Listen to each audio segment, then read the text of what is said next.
नया चैप्टर हम स्टार्ट कर रहे हैं जिसका नाम है थ्योरी ऑफ सैम्पलिंग। इस चैप्टर की अगर मैं बात करूं तो इस चैप्टर से बहुत सारे क्वेश्चन आए थे। जब लास्ट टाइम एग्ज़ाम हुआ था तो बड़े सारे क्वेश्चन आए थे इस सैम्पलिंग से रिलेटेड। तो बड़ा इजी वैसे चैप्टर है, ठीक है। सबसे पहले हम स्टार्ट करते हैं। इसमें दो चीज़ें होंगी। सबसे पहले देखो, इसमें हमने दो चीज़ें पढ़नी है। एक वर्ड है सेंसस,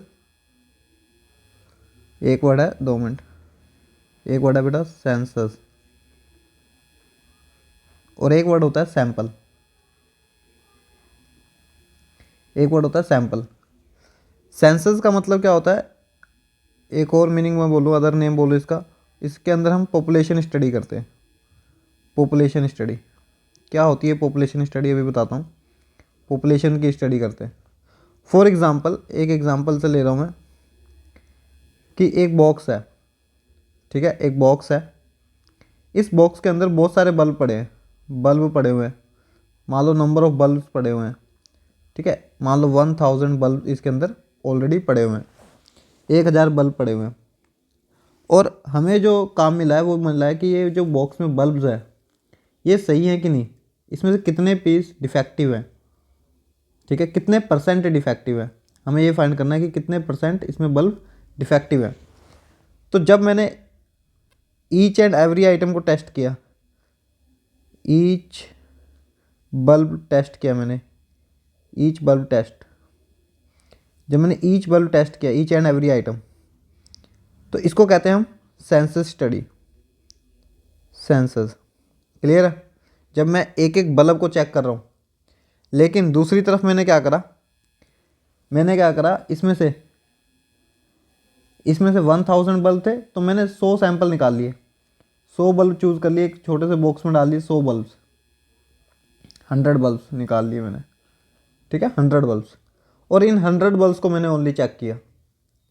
बात समझ आ रही है? इन 100 बल्ब को मैंने चेक किया तो मैंने क्या करा, सैंपल निकाल लिया एक तरीके से, है ना। सैंपल निकाल लिया यहाँ से, और इन बल्ब्स को मैं क्या कर रहा हूँ, चेक कर रहा हूँ। तो इसे हम कहते हैं सैंपल स्टडी। इसे हम क्या कहते हैं? Sample study. तो सेंसस स्टडी क्या होती है कि जब हम ईच एंड एवरी आइटम की स्टडी करते हैं, ठीक है, उसे हम क्या कहते हैं? Census study. और सैंपल स्टडी क्या होता है कि जब हम पॉपुलेशन में से कुछ सैंपल विड्रॉ कर लेते हैं और उसकी स्टडी करते हैं और उसके बेस पे कंक्लूजन निकालते हैं, उसे हम क्या कहते हैं? Sample study. यहाँ तक क्लियर है? ठीक है। तो इसको सेंसस और सैंपल को थोड़ा सा और हम सीखेंगे। तो याद रखना, इसके अंदर अगर मैं बात करूँ, एक चीज़ तुमने देखी कि इसके अंदर हम सारे सिलेक्ट कर रहे हैं, ऑल सिलेक्टेड। इसके अंदर ऑल सिलेक्टेड है, सारी आइटम्स को हम सिलेक्ट कर रहे हैं। और इसके अंदर सम सिलेक्टेड, कुछ ही आइटम को हमने सेलेक्ट किया। क्लियर है? ये फ़र्क है दोनों में, ठीक है। चलो एक डिफरेंस देख लेते हैं, इसका डिफरेंस। उस डिफरेंस की हेल्प से हम देखेंगे कि ये दोनों होते क्या है, सेंसस और सैंपल। सेंसस और सैंपल, ठीक है।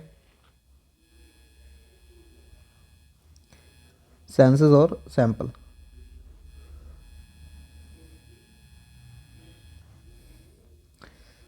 पहला है डिफरेंस, कवरेज।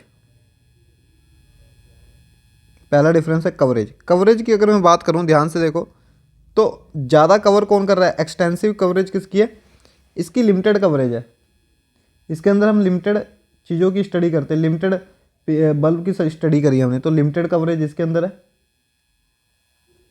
और इसकी एक्सटेंसिव कवरेज है, एक्सटेंसिव कवरेज। एक्सटेंसिव कवरेज का मतलब क्या है यहाँ पे, कि इसके अंदर हम लार्ज आइटम को स्टडी कर रहे हैं, लार्ज नंबर ऑफ आइटम्स को हम क्या कर रहे हैं?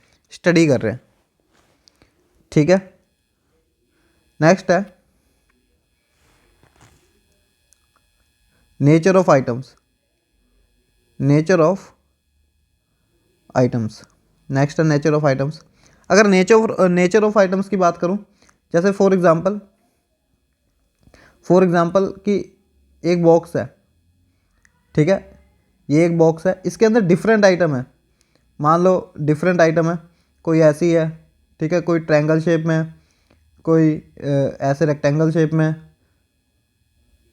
कोई अजीब सी ऐसे है, ठीक है ना, कोई ऐसे शेप में है, कोई ऐसी शेप है, मतलब अलग अलग आइटम है, अलग अलग तरीके की आइटम है, ठीक है ना। तो अब इसके अंदर देख रहे हो, इस बॉक्स के अंदर देख रहे हो तुम, ये अलग अलग आइटम है, और एक बॉक्स है जिसके अंदर सेम तरह की आइटम है, मान लो ऐसी ऐसी आइटम है, सारी चीज़ें गोल गोल है। तो ये जो अलग अलग आइटम है ना, इसको हम कहते हैं हेट्रोजीनियस आइटम। हेट्रोजीनियस का मतलब क्या होता है, जिसके अंदर अलग अलग आइटम होती हैं, उसे हम हेट्रोजीनियस आइटम्स कहते हैं। और होमोजीनियस आइटम क्या होता है, जिनका जिनका जो शेप है, साइज है, वो सारा सेम होता है, उसे हम क्या कहते हैं, होमोजीनियस आइटम। होमोजीनियस आइटम, ठीक है, जिनकी शेप, साइज सब सेम होता है, उसे हम क्या कहते हैं, होमोजीनियस।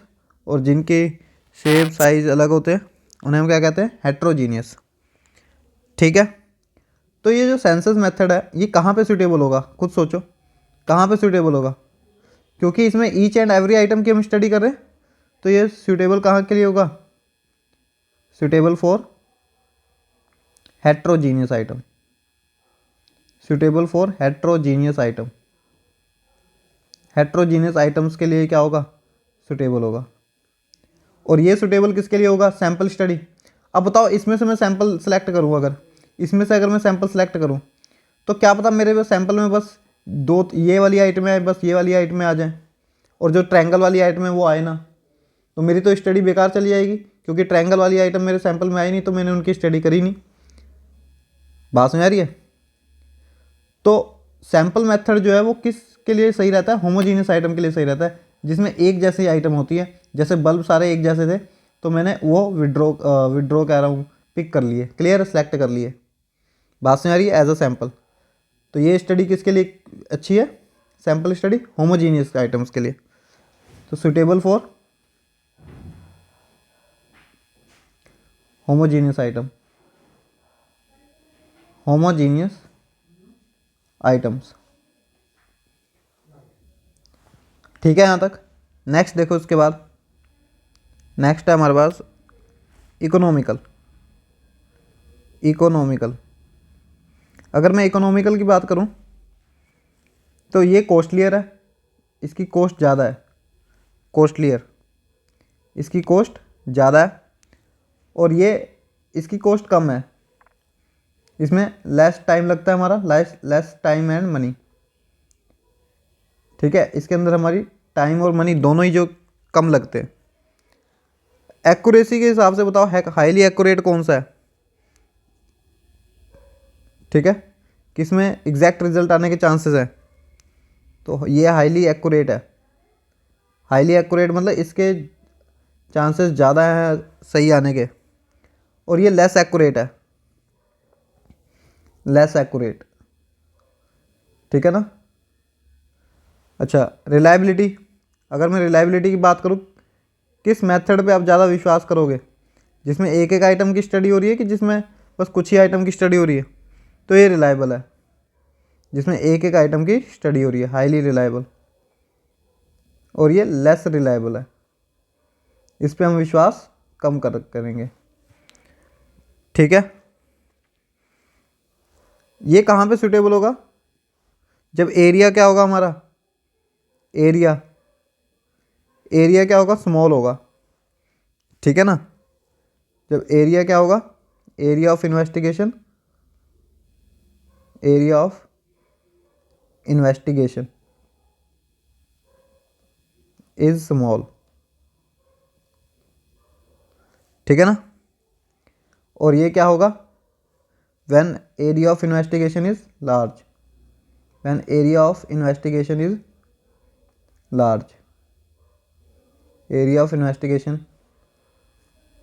इज लार्ज, जब ये होगा, क्लियर है।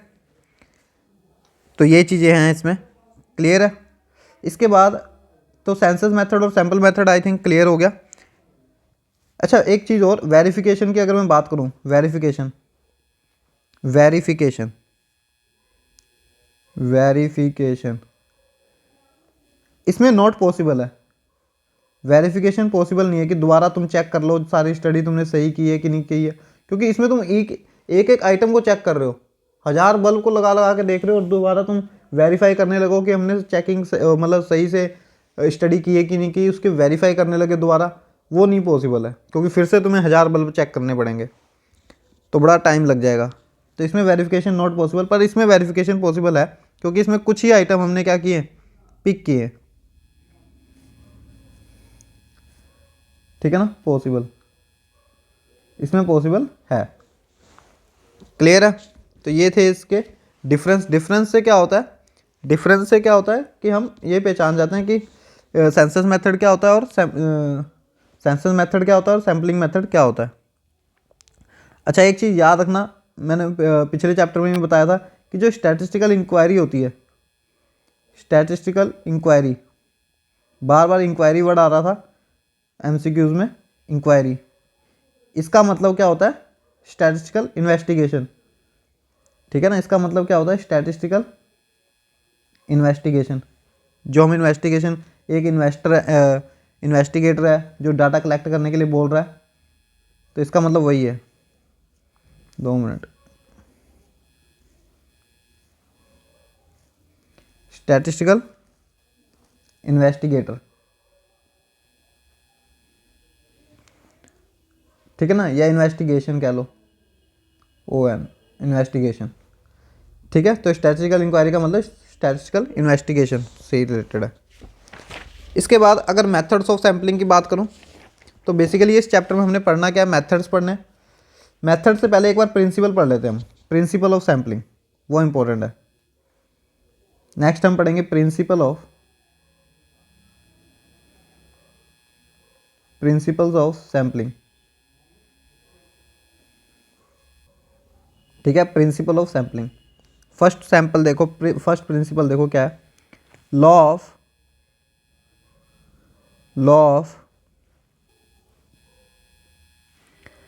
Statistical regularity, statistical regularity, law of statistical regularity. ये क्या होता है law of statistical regularity, law of statistical regularity, इसके अंदर क्या होता है, वो कह रहे हैं कि जो सैंपल होना चाहिए, एक तो रैंडम सैंपल होना चाहिए। सैंपल क्या होना चाहिए, draw a random sample. Random sample का मतलब क्या होता है, रैंडम सैंपल का मतलब होता है अचानक से तुमने सैंपल उठाया, मैंने कहा 1000 बल्ब इस बॉक्स में पड़े हैं, तुमने अचानक से हाथ दिया बॉक्स में और जो बल्ब हाथ में आए उनको निकाल लिया, इसको कहते हैं रैंडम सैंपल। क्लियर है, अचानक से तुमने सैंपल लेना है चीज़ों का। सेकंड वन इज कि सैंपल जो होना चाहिए वो रिप्रेजेंट करे फुल पॉपुलेशन को। सैंपल कैसा होना चाहिए, जो रिप्रेजेंट करे फुल पॉपुलेशन को, रिप्रेजेंट फुल पॉपुलेशन। ठीक है ना, जो भी सैंपल तुमने निकाला वो सारे जो सैंपल है वो रिप्रेजेंट करने चाहिए पॉपुलेशन को। मीन्स बल्ब आप निकाल रहे हो तो सारे बल्ब एक जैसे होने चाहिए, मतलब कि एलईडी बल्ब चेक कर रहे हो तो सारे एलईडी बल्ब होने चाहिए। ठीक है ना। नेक्स्ट है adequate size required for sample, adequate size required for sample, required for sample, इसका मतलब क्या है, इसका मतलब ये है कि जब भी तुम सैंपल ड्रॉ करो, जब भी हम सैंपल ड्रॉ करेंगे तो क्या होगा, जैसे फॉर एग्जांपल 1000 बल्ब है, अब मुझे बताओ मैंने सैंपल पता है कितने का लिया, सैंपल बस 10 बल्ब का ले लिया, तो क्या 10 बल्ब से बताओ इस 1000 के बारे में मैं निकाल सकता हूँ। अगर मान लो 5 बल्ब इसमें से डिफेक्टिव निकल गए तो क्या 50% बल्ब डिफेक्टिव है, मीन्स 1000 के 50% कितना हो गया, 500 बल्ब डिफेक्टिव है, नहीं। तो सैंपल साइज यहाँ पे मैंने सही नहीं लिया, 10 बल्ब नहीं लेने चाहिए थे, कम से कम 100 बल्ब लेने चाहिए थे। ठीक है ना, तब जाके मैं सही रिजल्ट बता पाता। तो adequate size required for sample.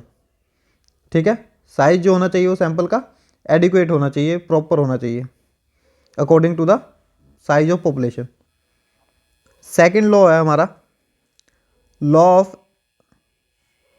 inertia, law of inertia of large number, of large numbers। इसका मतलब क्या होता है, law of inertia of large numbers, कि जितना बड़ा सैंपल होगा उतना अच्छा रिजल्ट आएगा। अगर मैं कहूँ मैंने सैंपल सेलेक्ट किया 100 बल्ब का तो रिजल्ट अच्छा आएगा। अगर मैंने सैंपल सेलेक्ट किया 200 बल्ब का तो पता है रिजल्ट और अच्छा आएगा। अगर मैं सैंपल सेलेक्ट कर रहा हूँ 300 बल्ब का तो जो रिजल्ट आएगा वो और अच्छा आएगा। क्लियर है? तो रिजल्ट किस पे डिपेंड करता है, रिजल्ट किस पे डिपेंड करता है, गुड रिजल्ट किस पे डिपेंड करता है,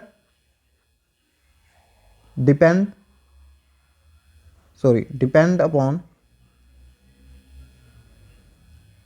ऑन साइज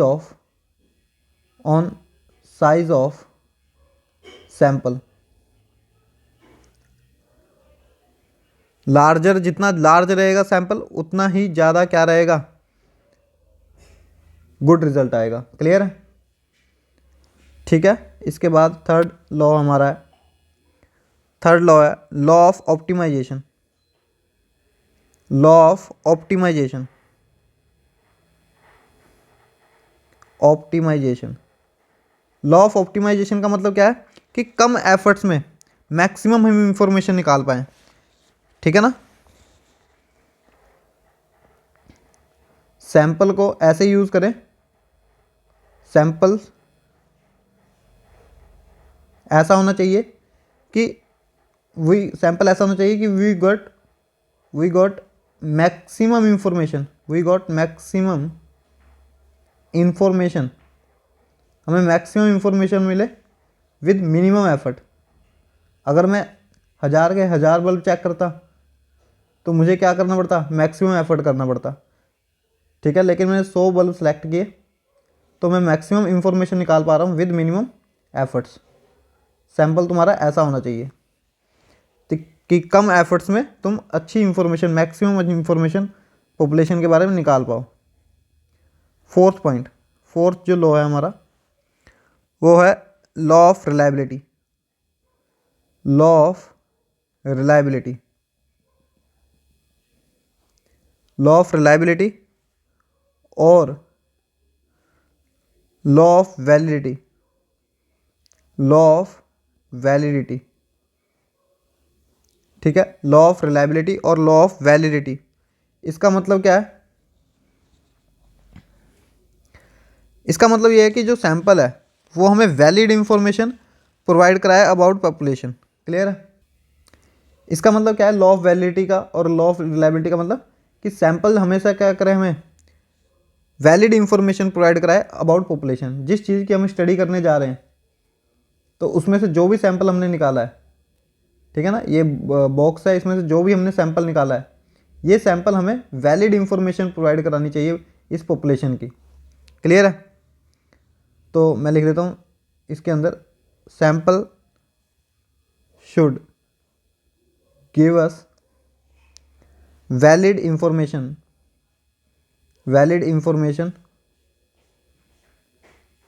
अबाउट पॉपुलेशन के बारे में वैलिड इंफॉर्मेशन हमें बताए। ठीक है? और ये हमें कौन प्रोवाइड कराता है, एक मेथड है, आगे हम पढ़ेंगे एक मेथड है जिसका नाम है random sampling method, random sampling या फिर प्रोबेबिलिटी सैम्पलिंग, और इसका दूसरा नाम है प्रोबेबिलिटी सैम्पलिंग। ये क्या करते हैं, हमें प्रोवाइड करते हैं वैलिड इंफॉर्मेशन, वैलिड इंफॉर्मेशन। अगर जो सैंपल है वो हमने इसके थ्रू निकाला है, रैंडम सैम्पलिंग के थ्रू, तो ये हमें वैलिड इंफॉर्मेशन जरूर प्रोवाइड कराएंगे। रैंडम सैम्पलिंग का मतलब होता है कि बॉक्स के अंदर एकदम से तुमने अचानक से हाथ डाला और सैंपल निकाल लिया, इसे कहते हैं रैंडम सैम्पलिंग, अचानक से। क्लियर है? तो ये था law of sampling. Law of sampling में याद रखना कितने पॉइंट है। Law of statistical regularity, law of statistical regularity क्या है कि एक तो सैंपल जो ड्रॉ होना चाहिए वो रैंडम सैंपल होना चाहिए, दूसरा कि वो रिप्रेजेंट करे फुल पॉपुलेशन को।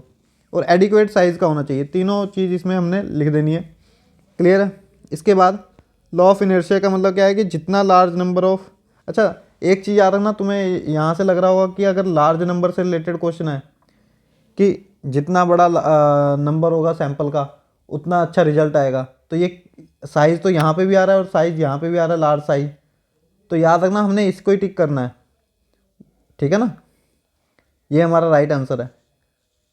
तो जितना लंबा सैंपल होगा, जितना साइज सैंपल का होगा, उतना ही अच्छा रिजल्ट हमें प्रोवाइड होगा इसमें।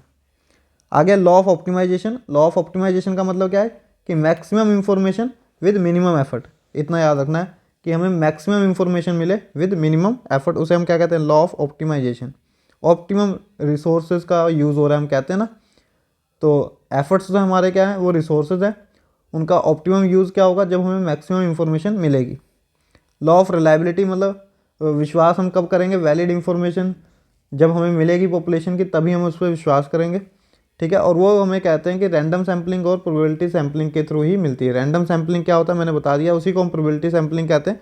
कि प्रोबेबिलिटी का सैम्पलिंग का मतलब क्या है, प्रोबेबिलिटी का मीनिंग तुमने ऑलरेडी पहले ही पढ़ा हुआ है कि ईच एंड एवरी आइटम के इक्वल चांस होते हैं। Each and every item has equal chances of being selected.